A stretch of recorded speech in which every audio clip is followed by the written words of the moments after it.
At arin na nga ho, napasama ho ako kay Ate Batang at kay Ate Bubong. Sila daw may mag-GGM ay di titingnan ho natin kung anong itsura noon. Excited na ho mong makita ang nasa loob ng gym. At na nga ho pagkakyat ko, tuwan-tuwa ho ako din at nakita ko na naman.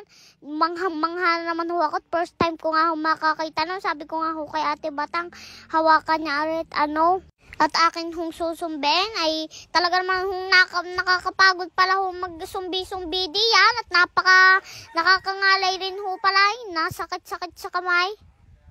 Ay tunay ho palang napakahirap magpasikse. Tunay na grabe ho rin ginagawa ni Ate Batang at ni Ate Bumbong. Pagkasakit ho sa katawan ay mainam ho ay are ho nakita ko naman at dito tuwan-tuwa naman ho ako, sinusuntok-suntok ko nga ho ay hindi ko ho alam kung ano gahong tawag din kung alam niyo ho ano gahong tawag din pampalaki daw ho ng muscle ay di aking sinuntok ng sinuntok ay tunay namang nakakangalay ay di kahit hindi na ho lumaki ang muscle kahit maliit na lamang. Sa mga gustong magpasiksi diyan ay wag na ho kayo magpasiksi, tunay na hong napakahirap, at least ho kayo may katawan. At areho, nakita ko ang dumbbell, ay di maliit na dumbbell lang ho ang aking kinuha, ay baka ho, pag yung malaking dumbbell ho ang aking kinuha, ay di pihadong pag napabagsak ho sa akin, ay di ako'y pirat. At areho, talagang nakakapagod, uminom na agad ho ako ng tubig, at ang hirap nga ho magpasiksay. Ay di ayan nga ho, arin na nga ho, nabaliw na naman ako sa dumbbell na arit, pinakamaliit nga ho rin, nabaliw na naman ako, nagsasayaw na naman ho ako, hindi ko alam kung nasapian na naman ako. Magaling pa hong inyong exercise ay zumba. Areho, nagsumba-zumba na lang ako at dalagang ang ginagawa na Ate Batang ay nakakapagod. At kahit ho nakakapagod ay lubos-lubosan ho natin at minsan lang naman ho are. Gagayahin ko, nagagayahin ang ginagawa niya sa Ate Batang at sa Ate Bumbong. Yan daw ho, may paupo-upong ganyan. Ayan daw ho, pampalaki ng puwet. Eh, dito tingin natin kung lumaki ho ang puwet ko. At talaga ho, kung desidido magpasiksi ang dalawang are. Ay kanina pa ho kaming dumating din hindi man lang ho napapagod At ako naman ho tuwan-tuwa din sa mga binubuhat-buhat na arit. Kaya ko hong bet-beten kahit ako'y payatot. Kahit ho payatot ay akong malakas. Kita nyo gahong nabibit-bit ko yung mga dumbbell na yan ay pinagsabay ko. Tingnan nyo, yung bilog-bilog na yan ay napakabigat ho na. Yung dumbbell ay medyo magaan-gaan ho.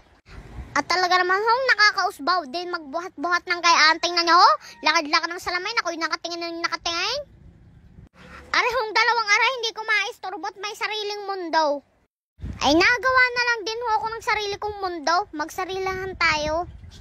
Dini ho sa gym, bago kayo magsusuntok at magbubuhat, kailangan nyo munang mag-exercise gaya ng ginagawa na Ate Batang at na Ate Bumbong. Huwag ho kayong gagaya sa akin at ako ho ay nagliligalig lang diyan at naglalaro, nakikisali lang ho. Sa payat ko na ho aray, ako pa ho ay magpapasiksi pa. Tuwa ko na lahang ho ang manggulo sa dalawa kong ating aray. At minsan ko lang ho makasama sa Ate Batang at sa Ate Bumbong.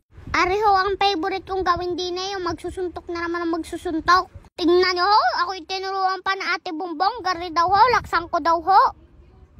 Tingnan nyo ho, ako'y birang-bira diyan. At kahit ho ata anong lakas na sumbi ko, hindi ko mapapatong ba sa Ate Batang at anong laki. Ay suko ho ata sa akin sa Ate Batang, natakbo na At ayan nga ho, ang aking panlaban, dumali na sa Ate Batang. Ari hata ho ay may galit, anong lakas sumuntok. May pasipa pa ho. Huwag nyo hong gagalitin sa Ate Batang at kayo uuwi ng may black eye.